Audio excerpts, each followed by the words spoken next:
नमस्कार। मैं Subodh Kumar Singh, TGT maths, ES memorial school, sector 58, Noida. आज हम coordinate geometry chapter class 10th पढ़ने जा रहे हैं।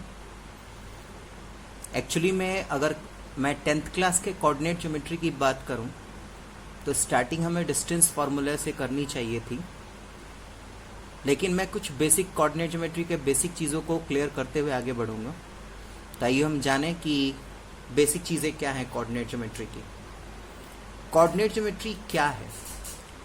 एक्चुअली में coordinate geometry is just the branch of mathematics जिसमें हम किसी भी ऑब्जेक्ट जो कि प्लेन में है, अब मैं आपको डिस्क्राइब कर दूं कि प्लेन क्या होता है।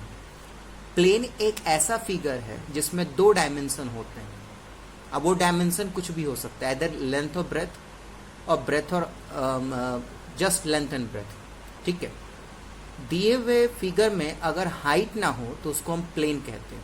अब प्लेन का एग्जांपल एक नॉर्मली अगर देखा जाए तो आपके क्लासरूम में जो बोर्ड है, ब्लैक बोर्ड है या ग्रीन बोर्ड है या वाइट बोर्ड है, that board can be treated as plane.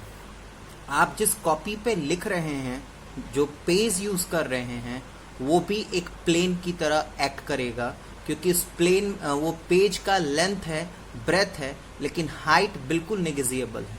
यानी ओवरऑल आप इस बात को समझिए कि अगर कोई सब्सटेंस का लेंथ और ब्रेथ हो और हाइट बिल्कुल नेगेजिएबल हो तो आप उसको प्लेन की तरह ट्रीट कर सकते हैं। अब बात क्या है बेटा कि बिना, जैसे कि आप फिजिक्स में 9th क्लास के फिजिक्स में आपके फिजिक्स टीचर ने पढ़ाया था पॉइंट ऑफ रेफरेंस, तो बिना पॉइंट ऑफ रेफरेंस के आप कुछ भी कैलकुलेट नहीं कर सकते। कोऑर्डिनेट ज्योमेट्री का बेसिकली हम यूज ऑब्जेक्ट के पोजीशन को मेजर या प्रिडिक्ट करने के लिए करते हैं। तो ऑब्वियसली बिना किसी स्केल के हम ये काम तो कर नहीं सकते। तो बेसिकली हम कोऑर्डिनेट ज्योमेट्री में 2 लाइंस का यूज करेंगे, 2 परपेंडिकुलर लाइंस का यूज करेंगे। ठीक है, वो आपको आपके स्क्रीन पे दिख रहा होगा। ये 2 आपके एक्सिस, ये 2 म्यूचुअली परपेंडिकुलर लाइन, आपको भली भांति पता है कि क्या है एक्स ओ एक्स डैश और वाई ओ वाई डैश। इस पे बहुत ज़्यादा आप लोगों ने काम किया है। आई थिंक मैं ज़्यादा लोअर क्लासेस में तो नहीं पढ़ा था, लेकिन मुझे जहाँ तक लग रहा है कि ग्राफ स्टडी आप लोग 6th क्लास से ही पढ़ना स्टार्ट कर दिए होंगे। तो no doubt x O X dash और वाई ओ वाई डैश आपके लिए बहुत बड़ी चीज़ नहीं रही अब आज के डेट में।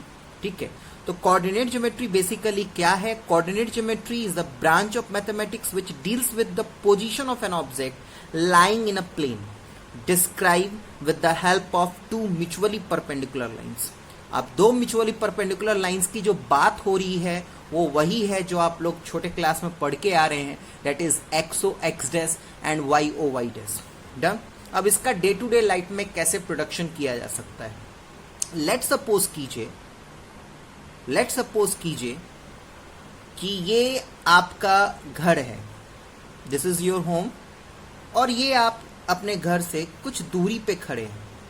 अब नॉर्मल सी बात है कि कोई आपसे कहे कि आप अपने घर से कितने दूरी पे खड़े हैं, तो उसके लिए एक स्केल, अब स्केल का मतलब वो नहीं है जो आपके हाथ में आपके ज्योमेट्री बॉक्स में जो यूज करते हैं, उस स्केल की बात नहीं कर रहा। Scale is just a quantity of measurement. ठीक है, एक क्वांटिटी चाहिए मेजरमेंट करने की। तो कोऑर्डिनेट ज्योमेट्री आपको हेल्प करेगा कि आप अपने घर से कितने दूरी पे हैं, क्योंकि यहाँ पे हम डिस्टेंस कैलकुलेट करने जा रहे हैं, और डिस्टेंस एक स्केलर क्वांटिटी होती है, और स्केलर क्वांटिटी कभी भी नेगेटिव नहीं हो सकती। इसीलिए मैंने यहाँ पे सिर्फ एक्सओ और वाईओ एक्सिस लिया है, नेगेटिव वाले एक्सिस को मैंने नेगलेक्ट किया है। ऑब्वियसली आपको दिख रहा होगा कि ये जो आप हैं, इसके कोऑर्डिनेट्स जो आपको दिख रहे हैं वो 3 और 4 हैं, जिसमें से 3 मैंने एक्स एक्सिस से और 4 मैंने वाई एक्सिस से लिया है। स्केल मेरा यहाँ पे 1 यूनिट, जो आपको ग्राफ में पता है एक बॉक्स जो होता है 1 यूनिट के बराबर होता है, तो उस एक बॉक्स को मैंने 1 किलोमीटर के बराबर लिया है। अभी जस्ट इस टॉपिक को खत्म करने के बाद आप डिस्टेंस फॉर्मूला पढ़ेंगे, और डिस्टेंस फॉर्मूले में आपको पढ़ाया जाएगा क्या कि अगर आपके पास 2 पॉइंट्स के कोऑर्डिनेट्स दिए हुए हैं, जैसे कि यहाँ पे P पॉइंट का कोऑर्डिनेट्स आपको पता है और आपको ओरिजिन का कोऑर्डिनेट पता है, 0 0 इस ओरिजिन का कोऑर्डिनेट होता है। तो अगर आपके 2 पॉइंट का आपको कोऑर्डिनेट्स पता है तो आप उस 2 पॉइंट के बीच का डिस्टेंस कैलकुलेट कर सकते हैं, और यही चीज़ कोऑर्डिनेट ज्योमेट्री है। ठीक है, मैं आपको बता दूं कि कोऑर्डिनेट ज्योमेट्री आप रेगुलरली आप अपने जीपीएस, अपने गूगल मैप को आप यूज करते हैं, that all working on the based of coordinate geometry. उनके सारा प्रिंसिपल वर्किंग का जो है वो कोऑर्डिनेट ज्योमेट्री पे बेस्ड है। तो कोऑर्डिनेट ज्योमेट्री बहुत ही इंपॉर्टेंट चैप्टर है बेटा। नेक्स्ट आगे बढ़ते हैं। कोऑर्डिनेट ज्योमेट्री में सबसे पहला आता है कार्टेशियन सिस्टम। कार्टेशियन सिस्टम क्या है? It is just an arrangement, एक अरेंजमेंट है, ठीक है। It is just the system use to describe the position of a point in a plane is called Cartesian system.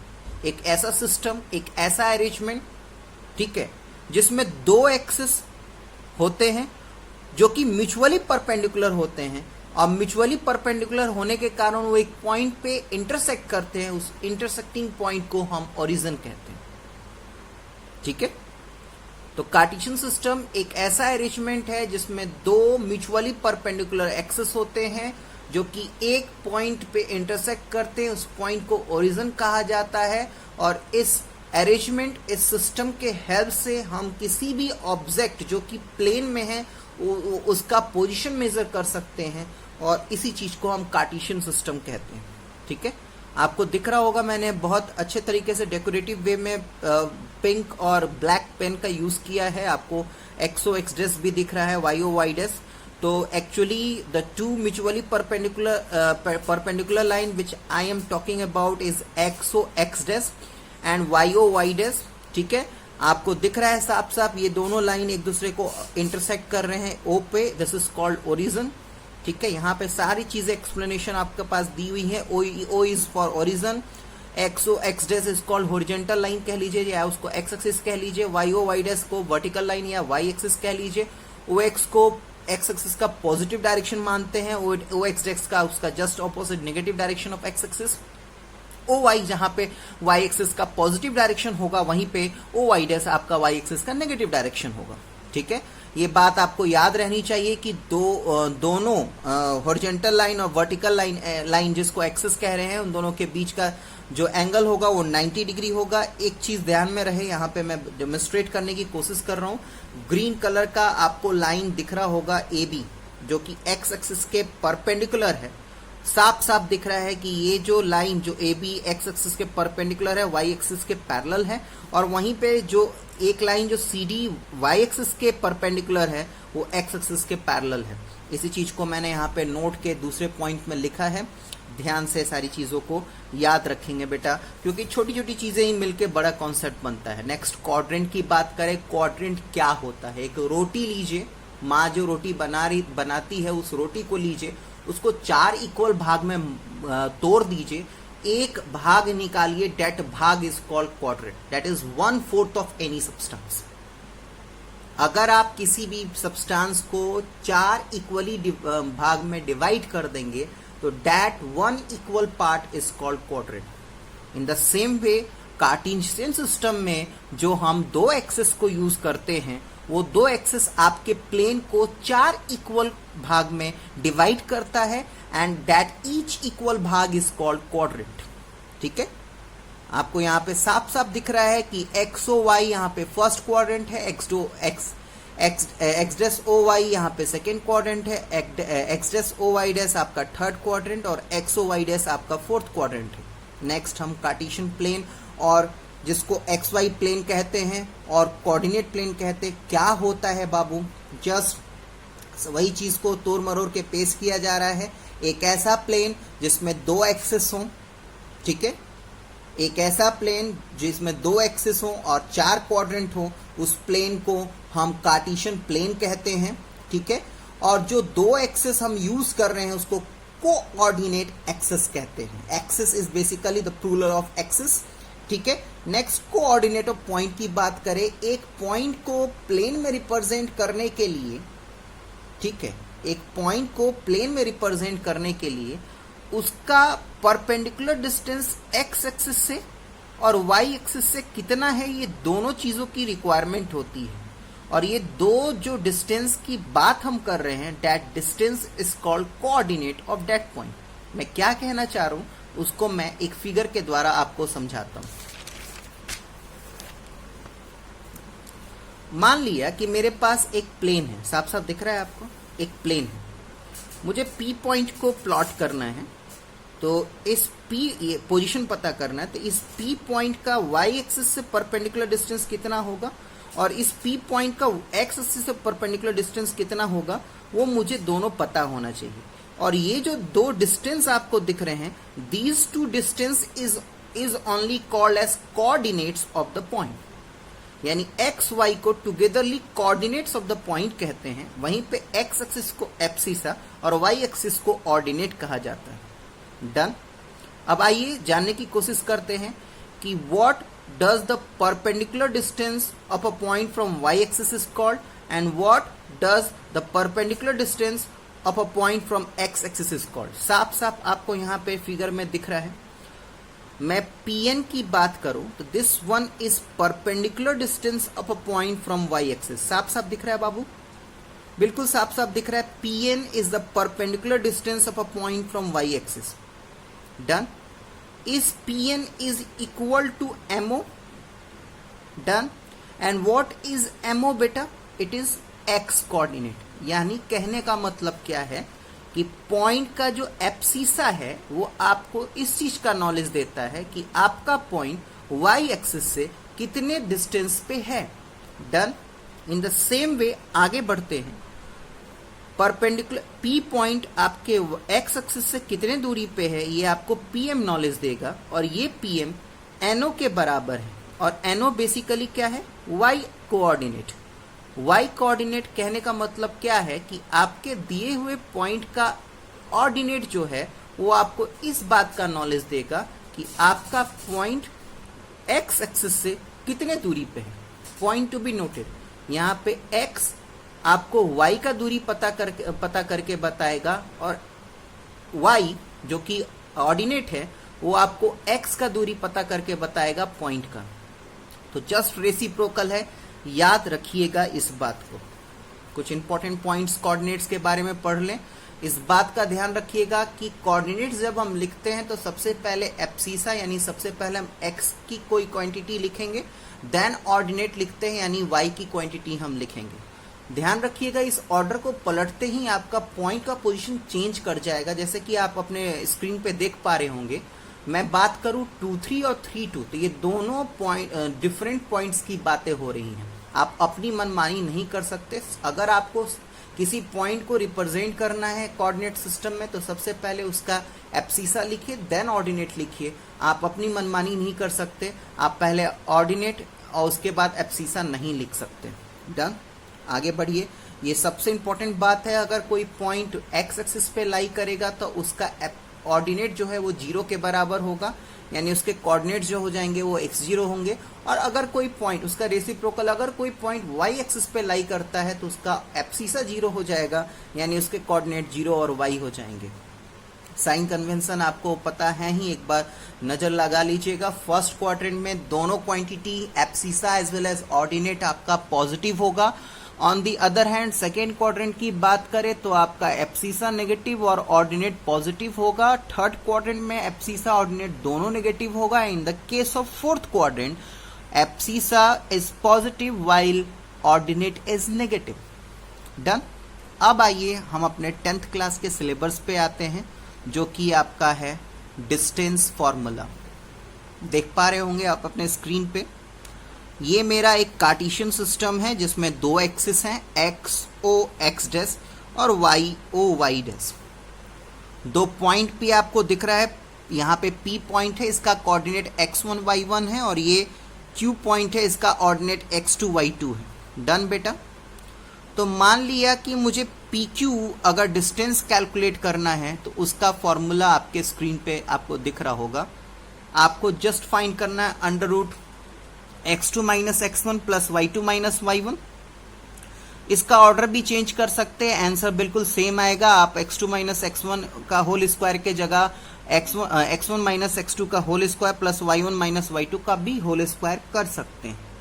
अब आइए जानने की कोशिश करते हैं कि ये फॉर्मूला आया कहाँ से।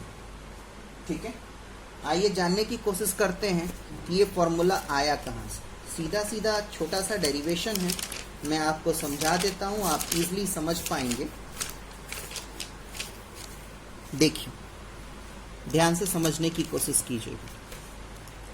मैंने दो एक्सिस लिया, दो ही एक्सिस, मतलब नेगेटिव डायरेक्शन में नहीं ले रहा, सिर्फ अभी पॉजिटिव फर्स्ट क्वाड्रेंट की ही बात कर रहा हूं मैं। X O Y, done. यहां पे कोई पी पॉइंट है जिसका मेजरमेंट है x1 y1, और यहां पे कोई क्यू पॉइंट है जिसका मेजरमेंट x2 y2 है। मुझे इसका डिस्टेंस कैलकुलेट करना है, और इस डिस्टेंस का फॉर्मूला आपको ऑलरेडी पता है। हम इस चीज को प्रूफ करने जा रहे हैं कि आया कहां से। तो क्या आप लोग रेडी हैं? बहुत बढ़िया, चलिए आगे बढ़ते हैं। मैं अगर यहां पे कैलकुलेशन यहां पे कुछ डाल दूं, जैसे 1 2 3 और इधर 1 2 3, तो आपको ये बात पता है कि यहां से लेके यहां तक का मेजरमेंट x1 होगा, और ऑब्वियसली यहां से लेके यहां तक का मेजरमेंट x2 होगा। डन, कोई दिक्कत? यानी अगर मैं इस लाइन को ऐसे डॉटेड लाइन से बढ़ा दूं तो ये, और इसका नाम मैं R दे दूं, तो ये पूरा जो ये लाइन आपको दिख रहा है, आंख बंद करके बाबू ये x2 माइनस x1 होगा। कोई दिक्कत आपको? आगे बढ़े। इन द सेम वे अगर मैं बात करूं बेटा इस पॉइंट की, तो यहां से लेके यहां तक का मेजरमेंट आपका y1 होगा। देख लीजिए, ठीक। और अगर मैं Q पॉइंट की बात करूं तो यहां से लेके यहां तक का मेजरमेंट y2 होगा। देख लीजिए, उसी के पैरेलल लिया है, जितना ये y2 है उतना ही पैरेलल यहां पे लिया। यानी सीधा सीधा हिसाब बैठता है कि अगर मुझे QR निकालना है तो मैं जस्ट y2 माइनस y1 कर दूंगा। ठीक, अब आपको QRP एक राइट एंगल ट्राइंगल दिख रहा होगा, इसमें PGT अप्लाई कीजिए। तो what will be PQ? PQ क्या होगा बाबू? तो PQ will be hypotenuse square is equals to perpendicular square यानी QR square plus base square यानी PR स्क्वायर। और आपका QR क्या है बाबू? QR है आपका y2 माइनस y1 का होल स्क्वायर, और PR क्या है बाबू? PR है आपका x2 माइनस x1 का होल स्क्वायर। यही आपका प्रूफ था। ठीक है, तो अभी अभी आपने डिस्टेंस फॉर्मूला ये किया, पढ़ा। तो चलिए हाथों हाथ मैं आपको क्वेश्चन भी डील करा दूं। ठीक है, क्वेश्चन क्या है, मैं अलग से क्वेश्चन नहीं ले रहा, मैं एक NCERT का फर्स्ट क्वेश्चन का थर्ड पार्ट आपको सॉल्व करके दिखा रहा हूं। इस थर्ड पार्ट में आपके पास 2 पॉइंट दिए हुए हैं, 2 पॉइंट्स के कोऑर्डिनेट्स दिए हुए हैं बाबू, AB एंड -A -B। ये इतना रॉ डेटा दिया हुआ है। अब इसको अच्छे से लिखेंगे कैसे? तो मैंने स्ट्रेट लाइन यहाँ पे ऐसे सीधे बना दिया, तो इसका ये मतलब नहीं है कि हर केस में आप सीधा ही मानेंगे। आप कैसे भी बना सकते हैं, इस तरीके से भी लाइन बना सकते हैं, इस तरीके से भी लाइन बना सकते हैं, इस तरीके से भी लाइन बना सकते हैं। मैंने लेट कर लिया कि मान लिया कि मैं एक जो है वो AB ले लेता हूं, और यहाँ पे B जो है उसको मैं -A और B ले लेता हूं। ये बस वे ऑफ राइटिंग है बाबू। ठीक है, चलिए। तो आपके पास क्या है? वी हैव, हम लोगों के पास x1 की वैल्यू A है, y1 की वैल्यू B है, और x2 की वैल्यू -A है, और y2 की वैल्यू b है। चले बाबू, डन। मुझे क्या निकालना है? मुझे ए बी निकालना है, distance between A and B, that is A B. ठीक है, तो फॉर्मूला मुझे मेरे टीचर ने क्या पढ़ाया है? A B is equals to under root x2 minus x1 का whole square plus y2 minus y1 का होल स्क्वायर। डन, सॉल्व कर दीजिए। तो x2 क्या है बाबू? माइनस ए, और x1 क्या है? a, तो माइनस a हो जाएगा स्क्वायर, प्लस y2 क्या है बेटा? b। डन, ये सॉरी बेटा माइनस b है। ठीक है, माइनस b है। y2 क्या है बेटा? माइनस b, और y1 क्या है? b, तो अगेन वो माइनस b हो जाएगा स्क्वायर। चले, यानी बेटा ये हो जाएगा माइनस 2a का whole square plus minus 2b का होल स्क्वायर। डन, आगे बढ़े। ये हो गया बेटा under root 4a square plus 4b square. Done, आगे बढ़े। इन दोनों में से मैंने 4 कॉमन ले लिया, तो अंदर में बचा a square plus b square. Done, अब आपको पता है कि रूट 4 से रूट में से 4 बाहर आएगा तो 2 बचेगा, और अंडर रूट में आपका रह जाएगा a square plus b square. ठीक है, क्योंकि आपको इस डिस्टेंस का कोई यूनिट नहीं पता, तो आप जस्ट अपने लैंग्वेज में यूनिट्स लिख देंगे। आपको कोई मेजरमेंट नहीं पता तो आपको यूनिट्स वर्ड जोड़ना है। ठीक है, नेक्स्ट आगे चलते हैं नेक्स्ट कॉन्सेप्ट की तरफ। अब इस डिस्टेंस फॉर्मूले के हेल्प से बेटा हम बहुत सारे प्रॉब्लम डिस्कस करेंगे। 3 मेन कैटेगरी है फॉर्मूले का, तो उस 3 मेन कैटेगरी को मैं आपके साथ डिस्कस कर लेता हूँ। बाकी जो एनसीईआरटी के क्वेश्चंस हैं वो आपको मैं सॉल्व करके बताऊंगा ही। ठीक है, तो चले फिर सबसे पहले हम बात करते हैं कोलिनियरिटी ऑफ अ पॉइंट की। क्वेश्चन कैसा आएगा? क्वेश्चन में आएगा पहले सबसे पहले जाने की कोलिनियर पॉइंट्स क्या होता है बेटा। Collinear points are such point which lie on a same line. को का मतलब सेम और लीनियर का मतलब लाइन, यानी सेम लाइन पे अगर 2 या 2 से ज्यादा पॉइंट्स लाई कर रहे हैं तो उसको कोलिनियर पॉइंट्स हम कह सकते हैं। ठीक है, तो अब क्वेश्चन कैसा आएगा? क्वेश्चन आएगा क्या कि आपके 3 पॉइंट्स या 3 से ज्यादा पॉइंट्स के कोऑर्डिनेट्स दिए रहेंगे और आपको प्रूफ करना है कि वो पॉइंट्स आपके कोलिनियर होंगे या नहीं होंगे।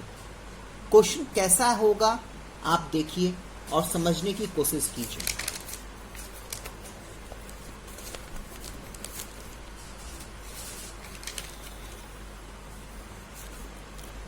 जैसे कि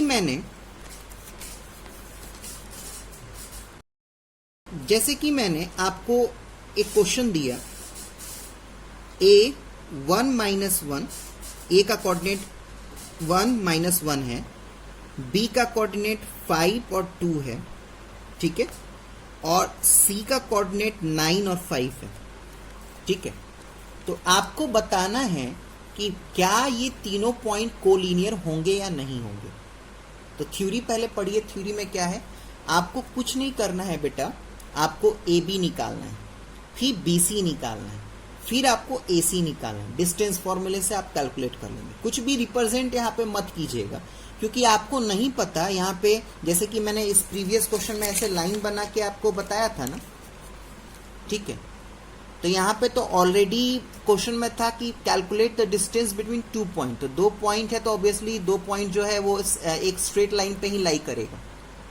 2 पॉइंट है तो उन दोनों के बीच में एक स्ट्रेट लाइन लाई करेगा। लेकिन हमें ये नहीं पता कि ये 3 पॉइंट जो हैं वो एक स्ट्रेट लाइन में लाई करेंगे या नहीं करेंगे। तो कभी भी डायग्राम बनाने की कोशिश मत कीजिएगा कोलिनियरिटी के केस में।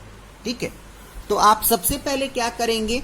आप ए बी निकालेंगे, फिर बी सी निकालेंगे, फिर ए सी निकालेंगे। निकालने के बाद आप देखेंगे कि क्या कोई दो डिस्टेंस का मेजरमेंट जो है वो एक डिस्टेंस के बराबर है या नहीं।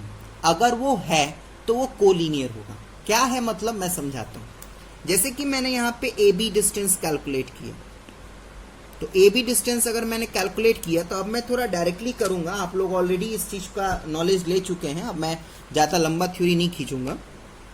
तो ऑब्वियसली ए बी अगर मैं कैलकुलेट करता हूँ तो ये मेरा x2 और ये मेरा x1 की तरह काम करेगा, यानी मेरा x2 माइनस x1 के जगह में 5 माइनस 1 का स्क्वायर प्लस, और ये मेरा y2 और ये मेरा y1 की तरह काम करेगा, यानी मेरा जो y2 माइनस y1 है वो ये है। डन बेटा, इसको सॉल्व करते हैं तो ये 4 का स्क्वायर प्लस 3 का स्क्वायर, मैं थोड़ा शॉर्ट करूंगा जहां पे मुझे जरूरत लगेगी। अब मुझे पता है कि 4 का स्क्वायर 16 और 3 का स्क्वायर 9, आगे सम होके 25 आएगा, तो 25 का स्क्वायर रूट 5 ही होता है। तो जो मैं अनवांटेड कैलकुलेशन है उसको स्किप करूंगा बेटा। इजी कैलकुलेशन आप लोग थोड़ा अपना खुद से करेंगे। ए बी कैलकुलेट कर लिया, बी सी, अब बी सी कैलकुलेट कीजिए। तो बी सी के लिए देखिए x2 माइनस x1, ठीक है, x2 माइनस x1 यानी 9 माइनस 5 का square plus y2 minus y1 यानी 5 माइनस 2 का स्क्वायर, और इसको सॉल्व करेंगे तो 4 स्क्वायर प्लस 3 स्क्वायर यानी 5 यूनिट्स, ये भी आ जाएगा। डन। अब मैं AC कैलकुलेट कर लेता हूँ। तो AC कैलकुलेट करूंगा बेटा, तो अगेन x2 माइनस x1 यानी 9 माइनस 1 का स्क्वायर प्लस 5 माइनस 1 है तो माइनस 1 प्लस 1 हो जाएगा, ठीक है, यानी ये हो जाएगा बेबू 8 स्क्वायर और ये हो जाएगा 6 का स्क्वायर, ये आपका आ जाएगा 10 यूनिट्स। तो यही चीज़ मैं आपको कहना चाह रहा था। आपने तीनों मेजरमेंट निकाल लिया, ए बी बी सी ए सी। आप इन तीनों मेजरमेंट में से देखिए कि क्या किसी दो डिस्टेंस का सम एक डिस्टेंस के बराबर है। जैसे कि यहाँ पे देखिएगा ध्यान से, ए बी 5 यूनिट है, बी सी 5 यूनिट है और ए सी 10 यूनिट है, यानी A B plus B C कर दे तो ए सी के बराबर है। डेट सिंपली मीन्स कि ये तीनों पॉइंट कोलिनियर होंगे। अगर ऐसा नहीं होता है, किसी दो डिस्टेंस का सम तीसरे डिस्टेंस के बराबर नहीं होता है, तो वो 3 पॉइंट कोलिनियर नहीं होंगे, ठीक है। तो आपने यहाँ पे इतना कर दिया, तो बस आप सिंपली लिखिए कि since A B plus B C is equals to A C, done. इसीलिए therefore A B and C are collinear, ठीक है, डन। एक एनसीईआरटी का क्वेश्चन सॉल्व करते हैं, एनसीईआरटी का क्वेश्चन नंबर 3 सॉल्व करते हैं बेटा। क्या दिया हुआ है? 3 पॉइंट दिया हुआ है बेटा, आप देख सकते हैं। Determine the points 1, 5, 2, 3 and -2, -11 are collinear. तो मैं क्या करता हूं, पहले वाले की तरह इनको लेट A 15, B 23 और C -2, -11 मैं कर लेता हूं। जैसे पहले वाले में मैंने कैलकुलेट किया था, पहले ए बी कैलकुलेट करूंगा, फिर बी सी कैलकुलेट करूंगा, फिर ए सी कैलकुलेट करूंगा, मैच करूंगा कि क्या किसी दो डिस्टेंस का सम एक डिस्टेंस के बराबर है। अगर है तो ये तीनों पॉइंट कोलिनियर होगा, नहीं है तो कोलिनियर नहीं होगा। तो आइए फटाफट कैलकुलेशन करते हैं।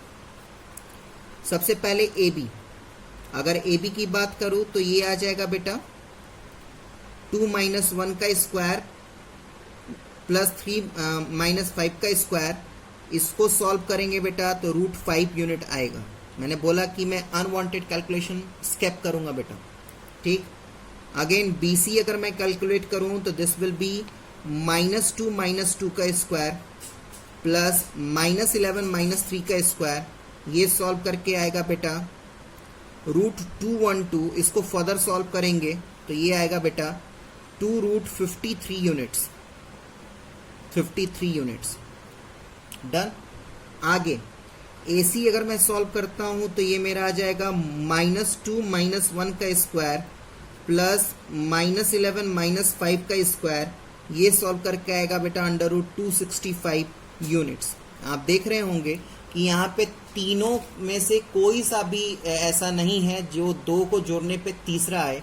तो डेट सिंपली मीन्स कि आपको लिखना है कि since A B plus B C is not equals to A C, और इसीलिए A B and C are not collinear, और इस तरीके से आपका काम खत्म हो जाएगा। ठीक, नेक्स्ट क्वेश्चन है आपका इक्विडिस्टेंस ऑफ पॉइंट्स पे। इसमें क्या है कि एक पॉइंट दिए हुए दो पॉइंट के इक्वल होगा, यानी आपको दिख रहा है फिगर में ये पॉइंट P जो है जिसका कोऑर्डिनेट XY है, और आपके पास A और B दो पॉइंट है जो कि जिसके कोऑर्डिनेट्स आपको पता होंगे, A के भी कोऑर्डिनेट्स पता होंगे, B के भी कोऑर्डिनेट्स पता होंगे। तो आपको अगर P का कोऑर्डिनेट्स निकालना है तो ऑब्वियसली आप, क्योंकि ये P पॉइंट A और B दोनों के ऐसे इक्वी डिस्टेंस पे है, तो ऑब्वियसली आप AP is equals to BP करके उसको सिंप्लीफाई करेंगे तो आपको x और y का वैल्यू पता चल जाएगा। ऐसे अगर बात समझ में नहीं आई तो आइए एनसीईआरटी का क्वेश्चन नंबर 7 सॉल्व करते हैं, आपको सारी बातें समझ में आ जाएंगी। क्वेश्चन नंबर 7 पढ़िए। क्वेश्चन नंबर 7 क्या है, आपने अपने बुक में पढ़िए। लिखा है find the point on the x axis. अब देखिए मैं ज्यादा डायग्रामेटिकली नहीं जाऊंगा, बस मैं एक डायग्राम बनाऊंगा एक्स एक्सिस। ठीक है, अब एक्स एक्सिस पे लाई कर रहा है तो डायग्राम मत ही बनाइए, अपने आप को सिक्योर कीजिए। एक पॉइंट P लीजिए जो कि एक्स एक्सिस पे लाई कर रहा है, तो थ्योरी मैंने ऑलरेडी पढ़ा दिया है कि अगर पॉइंट एक्स एक्सिस पे लाई कर रहा है डेट मीन्स कि उसका एब्सिसा तो समथिंग समथिंग होगा, ऑर्डिनेट आंख बंद करके 0 होगा। अब ये जो P पॉइंट है वो आपके दो अदर पॉइंट 2, -5 और -2, 9 के इक्वल है। यानी अगर इस पॉइंट का नाम मैं A दे दूं और इस पॉइंट का नाम अगर मैं B दे दूं तो PA और PB दोनों इक्वल है। क्या इक्वल है? PA और PB दोनों इक्वल है। अब डिस्टेंस फॉर्मूला लगाइए, तो डिस्टेंस फॉर्मूला अगर आप लगाएंगे तो क्या आएगा देखिए, अंडर रूट x माइनस 2 का whole square plus 0 minus minus plus 5 का whole square is equals to under root x plus 2 का होल स्क्वायर प्लस 0 माइनस 9 का होल स्क्वायर। डन, चले आगे बढ़े। आपको पता है ये बात कि दोनों साइड स्क्वायरिंग कर देंगे तो ये रूट हट जाएंगे, तो मैं अभी स्टेटमेंट नहीं लिख रहा, मैं यहाँ पे और आप लिखेंगे क्या, ऑन स्क्वायरिंग बोथ साइड। तो ऑन स्क्वायरिंग बोथ साइड तो नेक्स्ट स्टेप में आपके रूट्स हट जाएंगे, यानी आपके पास क्या बचेगा, आपके पास बचेगा x माइनस 2 का होल स्क्वायर प्लस 5 का square is equals to x plus 2 का होल स्क्वायर प्लस माइनस 9 का स्क्वायर। क्या आप लोग रेडी हैं? तो सॉल्व कीजिए।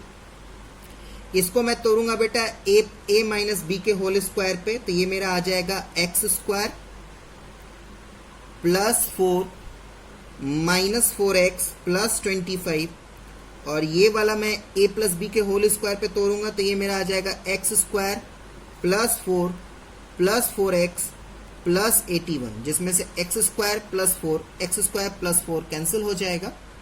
डन, 81 को इधर लेके आऊंगा, सॉरी 4x को मैं इधर लेके आऊंगा, 25 को उधर लेके जाऊंगा, तो ये माइनस 4x माइनस 4x और ये 81 माइनस 25 हो जाएगा बेटा, ये आ जाएगा minus 8x is equals to 56, और आपको पता है कि 8 7 जब 56 होगा यानी x का वैल्यू आपका आएगा -7। ठीक है, तो आपके दिए हुए पॉइंट का जो कोऑर्डिनेट होगा वो आपका होगा -7 और 0। ठीक, नेक्स्ट क्वेश्चन है बेटा आपका प्रूफ करना पड़ेगा। नेक्स्ट क्वेश्चन है आपका प्रूविंग ऑफ ज्योमेट्रिकल फिगर्स। आपको 2 या 4 पॉइंट्स दिए रहेंगे, आपको प्रूफ करना है कि क्या वो ट्राइंगल है या क्वाड्रिलेटरल में से पैरेललोग्राम, रोम्बस, रेक्टेंगल, स्क्वायर, ये सब प्रूफ करना है बेटा। ठीक है, तो कैसे कैसे प्रूफ करना है आप पहले देख लीजिए, मैं क्वेश्चंस भी सॉल्व करूंगा। जैसे कि आपको सिंपली 3 पॉइंट दिया है और आपको प्रूफ करना है कि वो ट्राइंगल है या नहीं, तो सेम आप डिस्टेंस निकालेंगे। ठीक है, और जैसे कोलिनियरिटी में आपने दिखाया क्या कि दो डिस्टेंस का सम थर्ड डिस्टेंस के इक्वल है तो कोलिनियर है, तो यहाँ पे इक्वल नहीं दिखाना है आपको, यहाँ पे इक्वल नहीं दिखाना है आपको, बस दिखाना है क्या कि क्या दो डिस्टेंस का सम थर्ड डिस्टेंस से बराबर ग्रेटर है या नहीं। बस अगर वो दिखा देते हैं तो आपका दिया हुआ 3 पॉइंट ट्राइंगल को रिप्रेजेंट करेगा। वही चीजें मैंने यहाँ पे लिखा है। ट्राइंगल अगर आपको प्रूफ करना है तो proof that the sum of length of any two sides is greater than the length of third side. Isosceles triangle क्या होता है बाबू? आइसोसेलेस ट्राइंगल वो ट्राइंगल होता है जिसमें दो साइड इक्वल होते हैं, यानी डिस्टेंस के हेल्प से 3 डिस्टेंस अगर आपने निकाला है और उसमें से 2 डिस्टेंस आपके अगर इक्वल हैं तो आपका दिया हुआ ट्राइंगल आइसोसेलेस ट्राइंगल होगा। अगर नहीं समझ में आ रहा है तो चलिए एनसीईआरटी का क्वेश्चन नंबर 4 सॉल्व करते हैं। सॉल्यूशन करते ही आपको बातें समझ में आ जाएंगी। मैं एक्सरसाइज क्वेश्चन नंबर 4 की बात कर रहा हूँ। क्वेश्चन नंबर 4 पढ़िए क्या दिया है। क्वेश्चन नंबर 4 में साफ साफ लिखा है 3 कोऑर्डिनेट्स दिए हुए हैं और आपसे कहा जा रहा है क्या, check whether the this and this are the vertices of the isosceles triangle और नॉट। तो आप बस क्या करेंगे, आप बस क्योंकि कोऑर्डिनेट्स के नाम नहीं दिए हुए हैं तो आप क्या करेंगे, नाम लिख देंगे कि late P5-2 Q64 and R7-2 be the given points। ठीक है बेटा, चले अब फटाफट 3 डिस्टेंस निकालूंगा मैं, PQ, QR, PR। ठीक, PQ को कैलकुलेट कीजिए फटाफट। तो √6 - 5 का होल स्क्वायर प्लस 4 + 2 का होल स्क्वायर, यानी 1 का स्क्वायर प्लस 6 का स्क्वायर, यानी ये √37 यूनिट्स हो जाएगा। ठीक है बेटा, आगे बढ़िए। नेक्स्ट QR आपको दिखाना है तो √7 - 6 का होल स्क्वायर प्लस -2 - 4 का होल स्क्वायर, इसको सॉल्व करेंगे तो वापस से 37 यूनिट्स आपका आ जाएगा। डन। नेक्स्ट सॉल्व कीजिए। PR इज इक्वल्स टू √7 - 5 का होल स्क्वायर प्लस -2 + 2 का होल स्क्वायर, इसको सॉल्व करेंगे तो आपका 2 यूनिट्स आ जाएगा। तो देखिए 3 डिस्टेंस में से 2 डिस्टेंस आपके इक्वल हैं। जब आपके अगर 3 डिस्टेंस आप कैलकुलेट कर रहे हैं, 2 डिस्टेंस आपके इक्वल हैं, यानी वो 3 पॉइंट आपके आइसोसेलेस ट्राइंगल के वर्टिसेस होंगे। तो यही चीज़ आप दिखाएंगे यहाँ पे लिख के, यही चीज़ आप यहाँ पे लिख के दिखाएंगे कि since PQ is equals to QR is equals to √37 units, इसीलिए PQ and R are vertices of an isosceles triangle। चलो बेटा नेक्स्ट आगे बढ़ते हैं। ठीक इसी तरीके से अगर मान लिया बेटा कि आपके पास 4 कोऑर्डिनेट्स दिए हुए हैं। अच्छा, अभी ट्राइंगल खत्म नहीं हुआ। राइट एंगल ट्राइंगल नाम से ही पता चल रहा है। 3 डिस्टेंस निकालिए, अगर 3 डिस्टेंस में से एक डिस्टेंस का स्क्वायर बाकी के 2 डिस्टेंस के स्क्वायर के सम के बराबर होगा, जो कि पाइथागोरस थ्योरम में पढ़ाया गया है, तो ऑब्वियसली वो राइट एंगल ट्राइंगल के बराबर होगा। इक्विलैटरल ट्राइंगल में क्या होगा बेटा, तीनों डिस्टेंस इक्वल होने चाहिए। डन। 5th parallelogram. पैरेललोग्राम और रेक्टेंगल थोड़ा सिमिलर है, इसलिए दोनों साइड साथ में मैं पढ़ा दूं।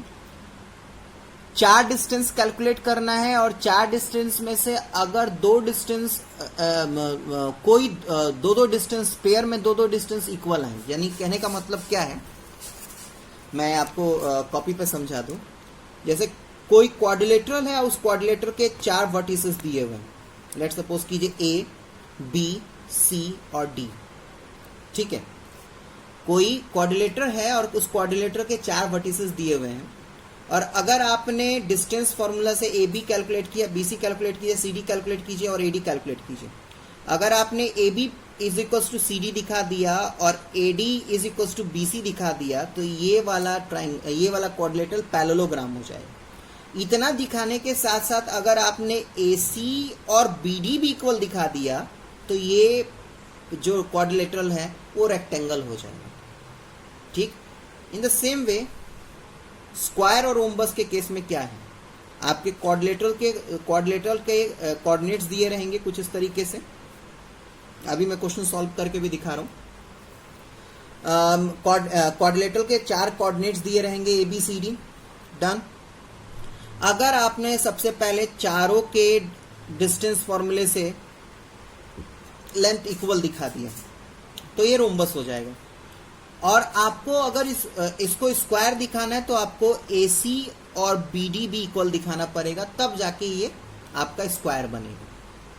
ठीक है, तो आइए कुछ क्वेश्चन सॉल्व करते हैं तो ज्यादा थोड़ा समझ में आए शायद। मैं क्वेश्चन नंबर 6 का थर्ड पहले सॉल्व करता हूं, उसमें स्क्वायर प्रूफ एक्चुअली में करना है। 6 का थर्ड सॉल्व करता हूं, उसमें एक्चुअली में स्क्वायर प्रूफ करना है ना। स्क्वायर तो नहीं प्रूफ करना है, पहले देखते हैं क्या प्रूफ करना है। क्वेश्चन पढ़िए 6 का थर्ड बेटा। 6 का थर्ड में है name the types of quadrilateral form if any by the following points and give reason for your answer. ठीक है, पॉइंट्स दिए हुए हैं क्वाड्रिलेटरल्स के पॉइंट्स पहले लिखिए। 6 का थर्ड पहले सॉल्व कर रहा हूं मैं आपके लिए। क्वाड्रिलेटरल्स का पॉइंट्स पहले लिखिए।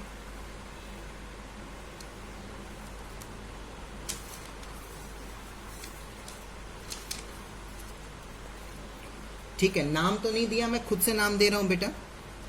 A45, B76, C43 और D12। ठीक है बाबू।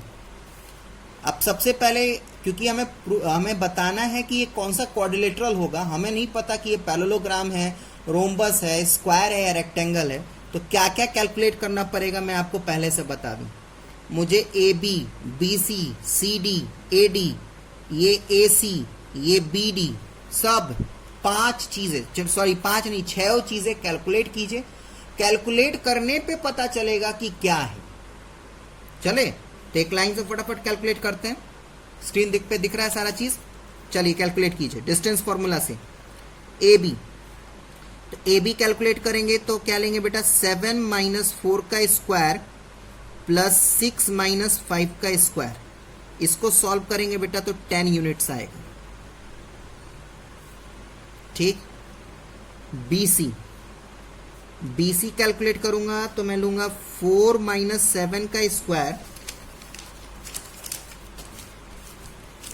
सॉरी BC कैलकुलेट करना है मुझे तो 4 - 7 का स्क्वायर प्लस 3 - 6 का स्क्वायर। इसको सॉल्व करूंगा तो 18 यानी 3√2 यूनिट्स आएगा। CD अंडर रूट 4 - 1 का स्क्वायर प्लस 3 - 2 का स्क्वायर। इसको सॉल्व करूंगा बेटा तो 10 यूनिट्स आएगा। AD ये बेटा आएगा 1 - 4 का स्क्वायर प्लस 2 - 5 का स्क्वायर। इसको सॉल्व करेंगे बेटा तो अगेन √18 यानी 3√2 यूनिट्स आएगा। ठीक, चारों साइड्स कैलकुलेट कर लिए। अब डायगोनल्स कैलकुलेट करेंगे। देखिए ये चारों साइड आपको दिख रहा है। ABCD के बराबर है। क्या है? ABCD के बराबर है और BC AD के बराबर है। BC AD के बराबर है, यानी इतना ये प्रूफ हो गया कि ये पैरेललोग्राम है। अगर अब AC और BD में कैलकुलेट करने जा रहा हूं, अगर ये इक्वल हो गया तब ये रेक्टेंगल भी है, अगर इक्वल नहीं होगा तो ये सिर्फ पैरेललोग्राम होगा। डन, रेडी हैं आप लोग? चलिए फिर AC, तो AC कैलकुलेट करने के लिए 4 - 4 का स्क्वायर प्लस 3 - 5 का स्क्वायर। इसको सॉल्व करेंगे बेटा 2 यूनिट्स आएगा। और BD अगर मैं कैलकुलेट कर रहा हूं तो अंडर रूट 7 - 1 का स्क्वायर प्लस 6 - 2 का स्क्वायर। ये सॉल्व करके आएगा 52 यानी 2√13 यूनिट्स आएगा बेटा। ठीक है, यानी साफ साफ यहां पे कहने का मतलब है कि इन गिवन क्वाड्रिलेटरल, आप लिखेंगे in given quadrilateral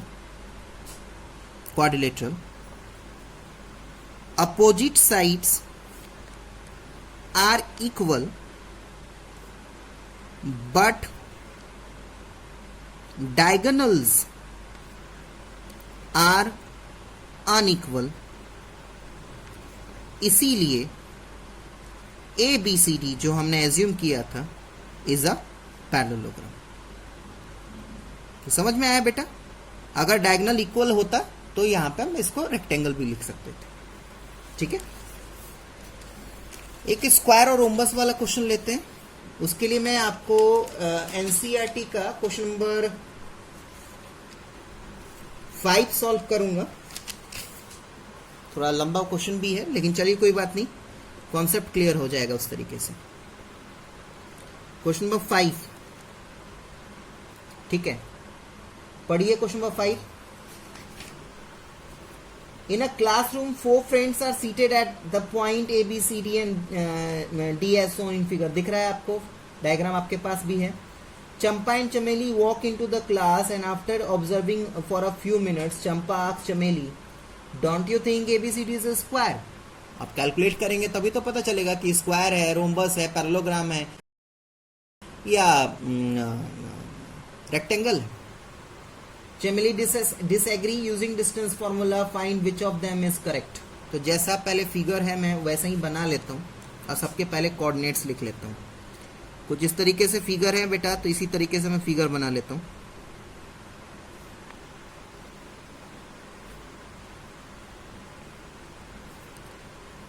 A B C D, हाथों हाथ इसके कोऑर्डिनेट्स भी लिख लेता हूँ मैं। 3 4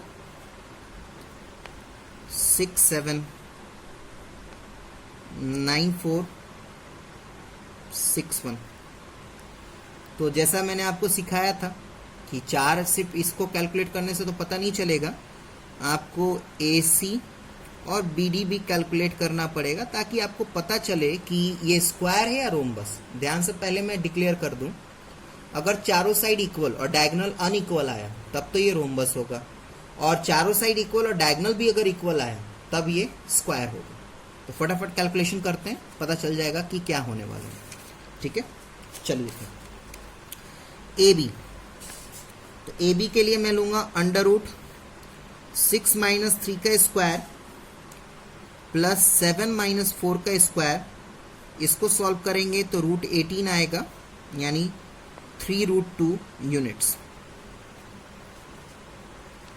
BC √9 - 6 का स्क्वायर प्लस 4 - 7 का स्क्वायर। इसको सॉल्व करेंगे 18 आएगा, अगेन √3 यूनिट्स। CD √6 - 9 का स्क्वायर प्लस 4 - 1 का स्क्वायर, √18 3√2 यूनिट्स। ठीक है बाबू। AD √6 - 3 का स्क्वायर प्लस 1 - 4 का स्क्वायर। ये सॉल्व करके 18 आएगा, यानी 3 यूनिट्स। अब डायगोनल कैलकुलेट करूंगा फटाफट। AC √9 - 3 का स्क्वायर प्लस 4 - 4 का square is equals to √36 6 units answer आएगा। BD √6 - 6 का स्क्वायर प्लस 1 - 7 का स्क्वायर। ये सॉल्व करके 36 आएगा, यानी अगेन 6 यूनिट्स। यानी कहने का मतलब क्या है कि here all sides and both diagonals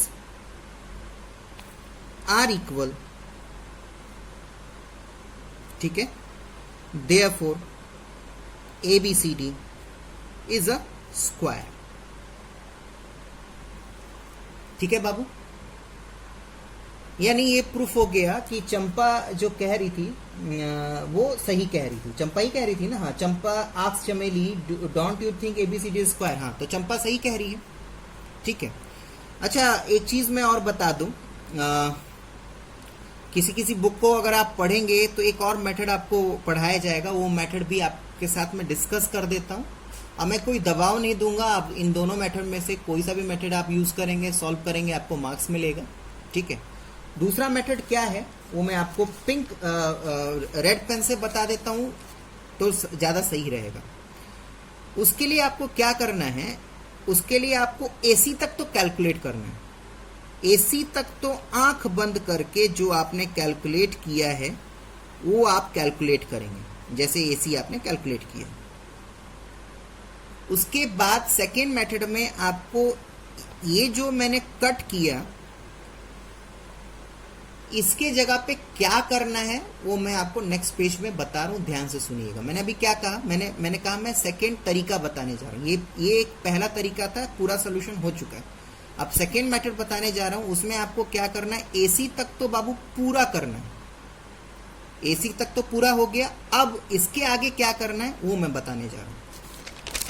सब कुछ रेड पेन से ही लिखूंगा क्योंकि ये आपका दूसरा मेथड है।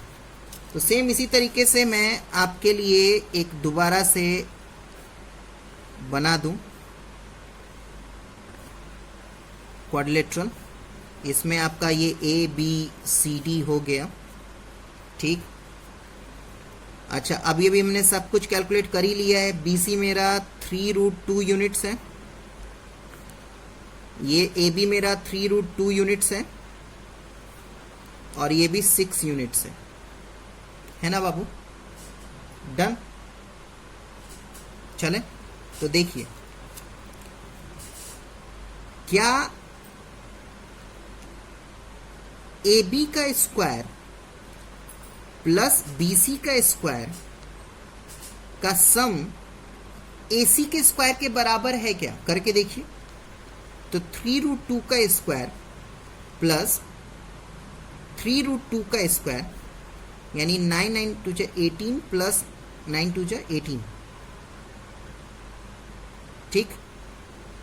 यानी दिस इज 36 यानी 6 का स्क्वायर, यानी कहने का मतलब क्या है कि AC का स्क्वायर। बात समझ में आई।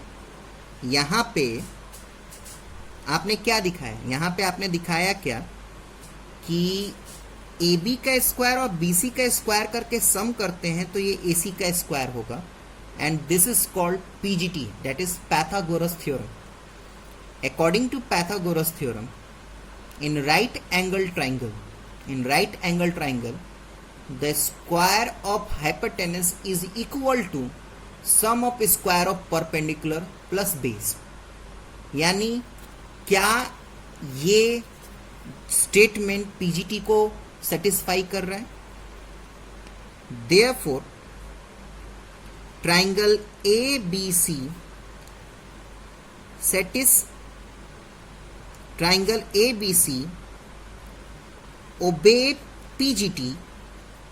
अब PGT को ओबे कर रहा है, डेट मीन्स ऑब्वियसली PGT को अगर ओबे कर रहा है तो ये हाइपोटेनस है तो सामने वाला 90 डिग्री होगा। कहिए, बोलिए, ये PGT को आप ओबे कर रहा है, ये वाला ट्राइंगल जो ABC में की बात कर रहा हूं, तो whether this triangle is obeying PGT और नॉट, साफ साफ बोलिए हाँ या ना। हाँ, अगर ये PGT को ओबे कर रहा है डेट मीन्स कि AC हाइपोटेनस के ठीक सामने वाला 90 डिग्री होगा आंख बंद करके। यानी कहने का मतलब क्या है कि therefore angle B is equals to 90 degree. ठीक इसी तरीके से डिफरेंट अगर ट्राइंगल ले लें तो similarly we can prove angle C is equals to angle A is equals to angle D is equals to 90 degree. और इसी तरीके से डिफरेंट अगर मैं ट्राइंगल ले लूं तो मैं चारों एंगल को 90 डिग्री के बराबर दिखा सकता हूं, चारों साइड्स इक्वल हैं। तो यानी कहने का मतलब क्या है कि सिंस इन गिवन quadrilateral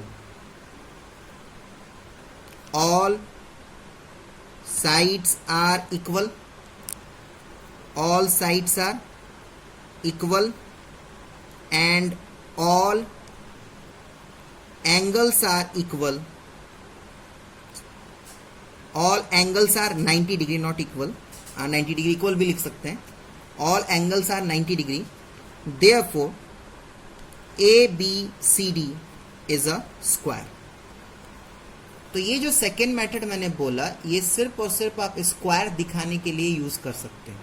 यानी कहने का मतलब ओवरऑल क्या है कि ये जो मैंने पिंक पोर्शन कट किया था, इस पूरे यहां तक AC तक कैलकुलेट करने के बाद ये पूरा हटा के आपको ये पूरा जो स्पेस पे मैंने प्रूफ किया है, ये सब कुछ आपको दिखाना पड़ेगा.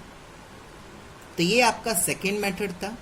अब आपको इसमें से जो सही लगे वो मेथड यूज कीजिएगा. मैं आपको यही सजेस्ट करूंगा कि आप यही मेथड यूज कीजिए, क्योंकि ये तुरंत जल्दी हो जाएगा. ठीक है, बाकी आपके ऊपर है. तो चलिए एनसीईआरटी के बाकी के बचे हुए क्वेश्चंस को हम फटाफट कर लेते हैं.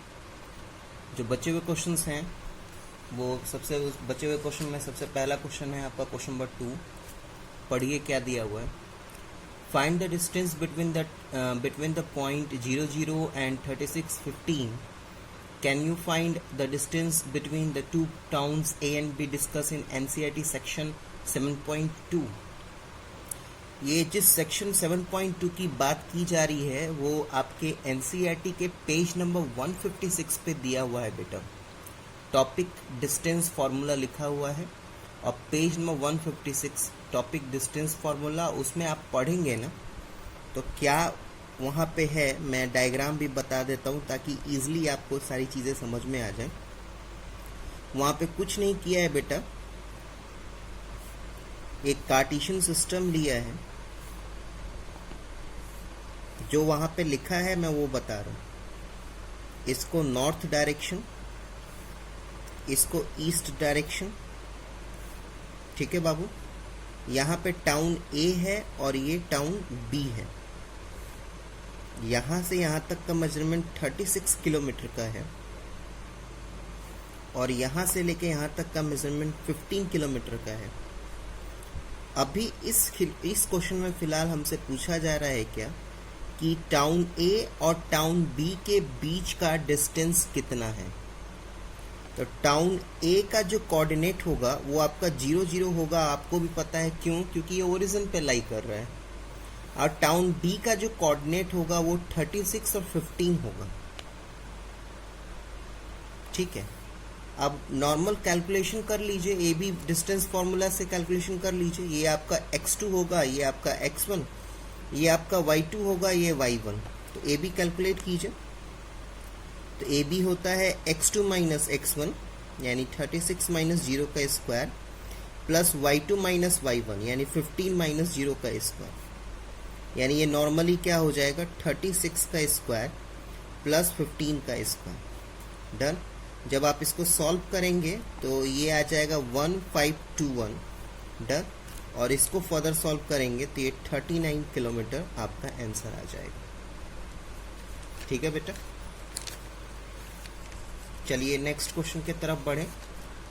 बाकी थर्ड फोर्थ फिफ्थ मैंने आपको बता दिया है. 6 क्वेश्चन में आइए. 6 क्वेश्चन में पहला क्वेश्चन इजी है, वो आप खुद से करके देखिएगा. मैं सेकेंड और थर्ड बताने वाला था, तो थर्ड ऑलरेडी आप लोग के साथ थ्योरी पढ़ाते वक्त मैंने डिस्कस कर लिया है. अब सेकेंड क्वेश्चन डिस्कस करता हूँ. और 6 का सेकेंड में एक कॉन्सेप्ट छिपा हुआ है, इसलिए ध्यान से आप लोग बात को समझेंगे. हमारे पास दिया है 4 पॉइंट. ठीक है. मैं आपको बार बार बता दूं कि अपने काम को इजी बनाने के लिए यहाँ पे हम एक क्वाड्रिलेटरल बना लेते हैं, ताकि हम लोगों को क्या हेल्प मिले. एक क्वाड्रिलेटरल बना लेते हैं और उस क्वाड्रिलेटरल का नाम दे देते हैं, ताकि हमें ना इजीली पता चल सके कि हम क्या कैलकुलेट कर रहे हैं. ठीक है बेटा. अच्छा, ये ऐसे डायग्राम बना लेने से ही मतलब नहीं बैठता कि आपका दिया हुआ फिगर क्वाड्रिलेटरल होगा ही. ठीक है. ये इसलिए बना लिया जाता है ताकि हमें इजीली पता चले कि क्या कैलकुलेट करना है, A B, B C, C D, A D, then A C, then B D. तो इस तरीके से एक लाइन से हम कैलकुलेट कर पाते हैं। थोड़ा सा इजी होता है सारी चीज़ों को समझना, क्योंकि सामने सामने सारी चीज़ें रहती हैं। तो ये x2 हमें ये पता चल जाता है, इसको x2 लेना है, इसको x1 लेना है, इसको y2 लेना है, इसको y1 लेना है। ठीक है, नेक्स्ट केस में इसको x2 लेना है, इसको x1 लेना है, इसको y2 लेना है, इसको y1 लेना है। तो इस तरीके से ईजिली समझ में आ जाए, इसलिए हम क्वाड्रिलेटरल बना देते हैं। इस क्वाड्रिलेटरल अभी बनाने का ये मतलब नहीं है कि ये क्वाड्रिलेटरल होगा ही, उसके लिए आपको सबसे पहले कैलकुलेशन करना पड़ेगा। ठीक है, तो चलिए कैलकुलेशन करना स्टार्ट करते हैं। सबसे पहले ए बी कैलकुलेट कीजिए। तो ए बी आपका आ जाएगा 3 + 3 का स्क्वायर प्लस 1 - 5 का स्क्वायर, यानी ये आपका आएगा 6 स्क्वायर प्लस -4 का स्क्वायर। इसको सॉल्व करेंगे तो ये आ जाएगा √52, और इसको फर्दर सॉल्व करेंगे तो ये आ जाएगा √13 यूनिट्स। ठीक है बेटा, done. Next B C calculate कीजिए। तो बी सी आपका आ जाएगा 0 - 3 का स्क्वायर प्लस 3 - 1 का स्क्वायर, यानी -3 का स्क्वायर प्लस 2 का स्क्वायर, ये आ जाएगा आपका √13 यूनिट्स। नेक्स्ट सी डी, ये आ गया आपका √-1 - 0 का स्क्वायर प्लस -4 - 3 का स्क्वायर, यानी आ जाएगा बेटा -1 का स्क्वायर प्लस -7 स्क्वायर। डन। और इसको सॉल्व करने पाएगा √50, इसको फर्दर सॉल्व करेंगे तो 5 √2 यूनिट्स हो जाएगा बेटा। ए डी, इसको कैलकुलेट करेंगे तो ये आ जाएगा -1 + 3 का स्क्वायर प्लस -4 - 5 का स्क्वायर इज इक्वल्स टू 4 का स्क्वायर प्लस 9 का स्क्वायर। इसको सॉल्व करने पे आएगा बेटा 85 यूनिट्स। नेक्स्ट ए सी कैलकुलेट कीजिए। तो ये आ गया बेटा 0 + 3 का स्क्वायर प्लस 3 - 5 का स्क्वायर, ये आपका आ जाएगा बेटा 3 स्क्वायर प्लस -2 का स्क्वायर, और ये आएगा बेटा √13 यूनिट्स। डन बेटा। नेक्स्ट बी डी कैलकुलेट कीजिए। तो ये आपका आ जाएगा -1 - 3 का स्क्वायर प्लस -4 - 1 का स्क्वायर इज इक्वल्स टू -4 का स्क्वायर प्लस -5 का स्क्वायर। इसको सॉल्व करने पे आएगा बेटा 41 यूनिट्स। अब आपके पास सारे कैलकुलेशन आ चुके हैं। ठीक है, आपको स्क्रीन पे भी दिख रहा होगा, सारे कैलकुलेशन आ चुके हैं। अब प्रॉपर ध्यान से देखिए। सबसे पहले तो ये देख लीजिए कि कोई भी दो साइड्स का डिस्टेंस इक्वल नहीं है, जिससे हम ये कह सकें कि दो अपोजिट साइड्स हैं। यानी कहने का मतलब क्या है कि यहाँ पे A B is equals to C D नहीं है, B C is equals to A D नहीं है। कि सबसे पहले हम ये प्रिडिक्ट कर पाए कि ये रेक्टेंगल है या पैरेललोग्राम है। तो कभी भी इस टाइप का क्वेश्चन आएगा तो जरूर देखिए कि कुछ ना कुछ तो सिमिलैरिटी होगी पक्का। जैसे कि मैं अब आपको बताना चाह रहा हूँ, उस चीज़ को समझिए। आप बी सी को देखिए और ए सी को देखिए, इन दोनों को जोड़िए। यानी मैं बी सी प्लस ए सी को जोड़ूंगा तो क्या √13 प्लस √13 यानी 2√13 होगा ना।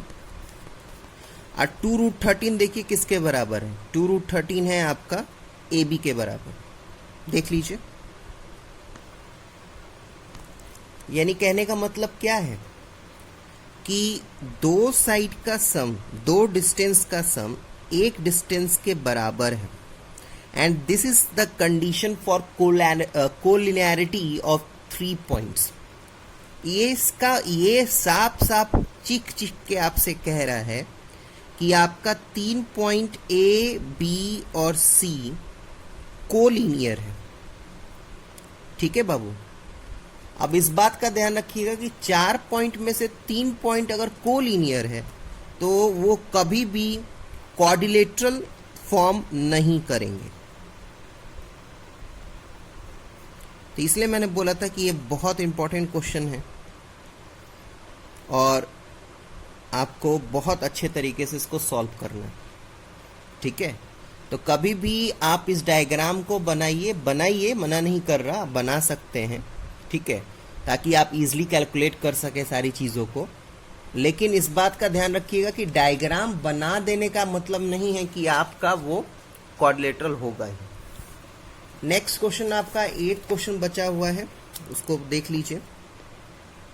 8th क्वेश्चन पढ़िए क्या है। Find the value of y for which the distance between the point P and Q is 10 unit.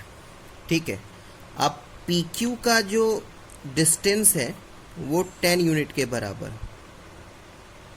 ठीक है, जिसमें से P का जो कोऑर्डिनेट है वो है आपका कितना है, P का कोऑर्डिनेट जो है वो 2-3 है और Q का जो कोऑर्डिनेट है वो 10 और Y है। मुझे Y की वैल्यू निकालनी है। चले कैलकुलेशन करें। तो ध्यान रखिएगा ये x2 माइनस x1 और y2 माइनस y1, चले, यानी अंडर रूट 10 माइनस 2 का स्क्वायर प्लस y प्लस 3 का square is equal to 10।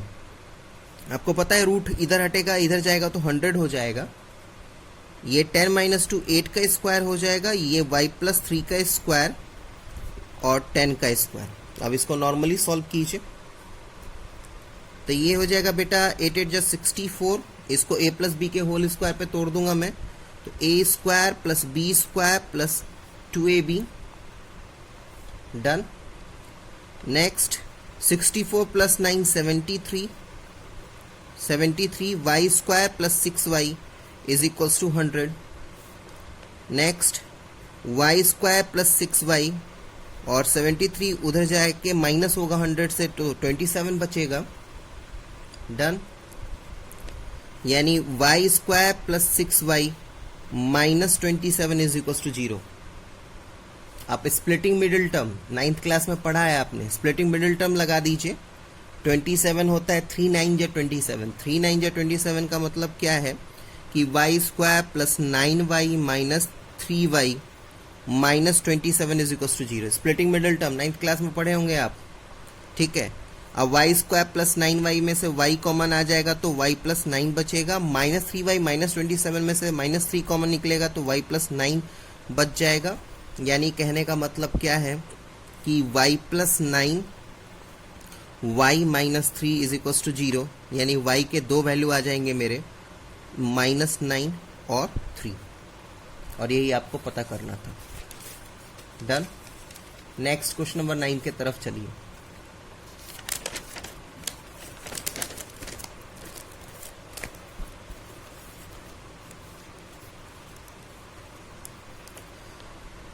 Next question number 9 के तरफ चलिए। क्वेश्चन पढ़िए क्या है। इफ Q एक पॉइंट है 0 1 is equi distance from P point लीजिए, उसका कोऑर्डिनेट है 5 माइनस 3 एंड R लीजिए, R का है x6, ठीक है। और इस बात का ध्यान रखिएगा PQ और QR इक्वी डिस्टेंस है, यानी ये दोनों इक्वल होंगे। PQ is equal to QR, ये दोनों इक्वल होंगे, ठीक। Find the value of x का वैल्यू निकालना है, चलिए निकाल लेंगे। और उसके बाद निकालने के बाद आपको QR और PR का डिस्टेंस निकालना है। एक लाइन से चलिए, पहले x का वैल्यू निकालते हैं, रेडी। तो ये हो जाएगा PQ तो 5 माइनस 0 का स्क्वायर प्लस माइनस 3 माइनस 1 का स्क्वायर, ये हो जाएगा x माइनस 0 का स्क्वायर प्लस 6 माइनस 1 का स्क्वायर। आपको पता है दोनों साइड स्क्वायरिंग कर दूंगा तो रूट हट जाएंगे, यानी 5 का स्क्वायर माइनस 4 का square x square plus 5 square. ये 5 स्क्वायर कैंसिल हो जाएगा, यानी x square is equals to minus 4 का स्क्वायर, यानी x is equals to 16। Done. यानी x is equals to plus minus 4 हो जाएगा। अब देखिए प्लस माइनस 4 मैंने यहाँ पे क्यों लिखा, बात क्या है कि यहाँ पे आप देख रहे हैं ना कि -4 आया है, आपको दिख रहा है ना, ये -4 आ रहा है। डन। अगर कोई बच्चा यहाँ पे, अगर कोई बच्चा यहाँ पे इसको y2 और इसको y1 लेता, तो देखिए y2 माइनस y1 लिखते ना, तो मैंने क्या बोला, इसको y2 इसको y1 लेता तो -3 और माइनस बन जाता ये 3, यानी उसके लिए ये पॉजिटिव 4 का स्क्वायर आता। डन। मेरे लिए ये नेगेटिव 4 का स्क्वायर आया। यानी कहने का मतलब क्या है बेटा कि अंडर रूट में जब कोई चीज़ स्क्वायर के फॉर्म में होता है उसमें से एक वैल्यू हम बाहर निकालते हैं। अब बाबू आपको पता है कि यहाँ पे x का स्क्वायर भी x होगा और x स्क्वायर होगा। यानी कहने का मतलब क्या है कि अगर मैं इसको x का स्क्वायर भी करूं तब भी x स्क्वायर होगा और माइनस x स्क्वायर करूं तब भी x स्क्वायर ही होगा। तो क्योंकि हमें पता नहीं होता ना बाबू कि जो रूट से बाहर जो नंबर आया है वो प्लस में होगा या नेगेटिव में होगा। यहाँ पे तो मुझे दिख रहा था कि ये नेगेटिव में मैंने लिया, तो यहाँ पे मैं नेगेटिव ले सकता था, लेकिन मैंने क्या कहा कि अगर कोई बच्चा इसको y2 और इसको y1 लेके मानता तो उसके लिए ये 4 पॉजिटिव आता। अब तो ये बात तो डिक्लेयर नहीं है ना, ये तो इंडिपेंडेंसी है कि कोई दिए हुए दो कोऑर्डिनेट्स में से कुछ भी किसी को भी आप x1 y1 और x2 y2 मान सकते हो, उसमें कोई रिस्ट्रिक्शन नहीं है। यानी कहने का मतलब क्या है कि मैं स्क्वायरिंग जब करूंगा तो वहां पे पॉजिटिव का स्क्वायर भी हो सकता है, नेगेटिव का भी स्क्वायर हो सकता है। तो इसलिए जब हम उसको स्क्वायर रूट से बाहर निकालते हैं ना, नॉर्मल सी बात है, इसको भी स्क्वायर रूट से बाहर निकालेंगे तो x आएगा, इसको भी स्क्वायर रूट से बाहर निकालेंगे तब भी x आएगा। लेकिन ये x पॉजिटिव से आया और ये x नेगेटिव से आया, इसलिए स्क्वायर रूट से बाहर निकालने के बाद हम लोग प्लस माइनस x लगा देते हैं। ठीक है। यानी कहने का मतलब क्या है कि यहाँ पे r का 2 कोऑर्डिनेट लिखा जाएगा और दोनों फर्स्ट केस और सेकेंड केस बनेगा। फर्स्ट केस में क्या है, फर्स्ट केस में है आपका कि when coordinate of r is 4 6, जब मैं पॉजिटिव 4 लूंगा तो उस समय QR मेरा कितना होगा, QR कैलकुलेट कीजिए तो ये आ जाएगा 4 माइनस 0 का स्क्वायर प्लस 6 माइनस 1 का स्क्वायर, यानी 4 का स्क्वायर प्लस 5 का स्क्वायर, यानी 41 यूनिट्स।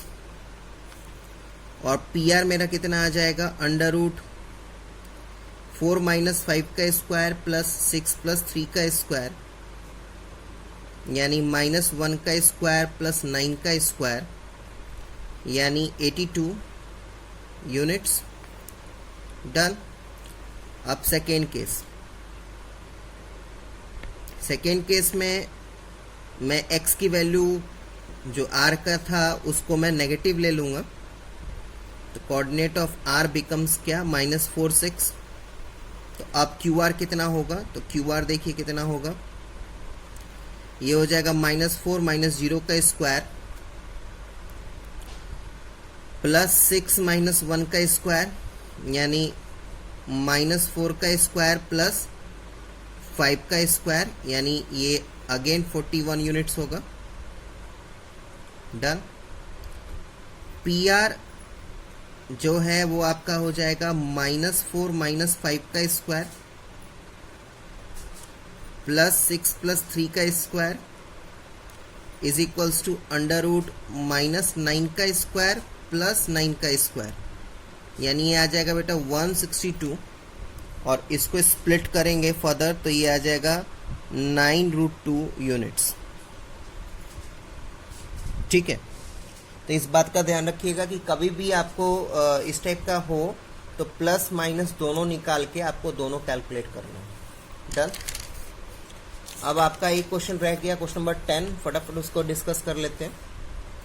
क्या है देखिए, 10th question, find the relation between x and y such that the point x, एक पॉइंट लीजिए, इसका नाम P दे देता हूं मैं, एक्स वाई, और ये पॉइंट जो है वो 36 पॉइंट से और -34 पॉइंट से इक्वी डिस्टेंस पे है। तो इसका नाम भी दे दीजिए Q और इसका नाम दे दीजिए R, यानी मेरे पास PQ = QR दिया हुआ है। मुझे निकालना क्या है, मुझे x और y के बीच का रिलेशन निकालना है। तो x y और y का बीच का रिलेशन मतलब मैंने पहले ही आपको फिजिक्स पढ़ाते वक्त पढ़ाया था कि रिलेशन मतलब फॉर्मूला। अब उसको सॉल्व नहीं करना है, बस इक्वेशन फॉर्म करके छोड़ देना है। तो चले देखिए फिर, तो ये हो जाएगा √x - 3 का स्क्वायर प्लस y - 6 का स्क्वायर √x + 3 का स्क्वायर प्लस y - 4 का स्क्वायर। स्क्वायर रूट हट जाएगा जब दोनों साइड स्क्वायरिंग करूंगा मैं, तो इसको a - b के होल स्क्वायर पे तोड़ूंगा मैं, तो a square plus b square minus 2ab, इसको भी a - b के होल स्क्वायर पे तोड़ूंगा, a square plus b square minus 2ab, done. इसको a + b के होल स्क्वायर पे, तो a square plus b square plus 2ab, a - b के whole square, तो a square plus b square minus 2ab। अब इसमें से आप देख पा रहे होंगे x square 9y y square, x square 9y square, x square 9y square cut जाएगा। ठीक है, क्या क्या बचा उसको पहले सफाई से लिख देते हैं, -6x plus 36 minus 12y, 6x plus 16 minus 8y, सबको इधर उठा के ले आइए, यानी मेरे पास आएगा -6x minus 6x minus 12y plus 8y plus 36 minus 16 = 0। इसको सॉल्व करेंगे तो -12x माइनस 4y प्लस 20 = 0, -4 बाहर लूँगा मैं कॉमन, तो 3x प्लस y माइनस 5 = 0, यानी ये हो जाएगा 3x प्लस y माइनस 5 = 0। ठीक है, और यही आपको रिलेशन निकालना था, डन। देखिए यहाँ पे आपका जो NCERT का पहला एक्सरसाइज है वो ख़त्म हुआ, उसके थ्योरी भी, उसके सारे क्वेश्चंस भी मैंने आपको करा दिए, एक्सेप्ट क्वेश्चन नंबर 6 का फर्स्ट छोड़ के। आशा है कि आपको बढ़िया से समझ में आएगा। नेक्स्ट एक्सरसाइज जो है वो नेक्स्ट वीडियो में मैं डिस्कस करूँगा।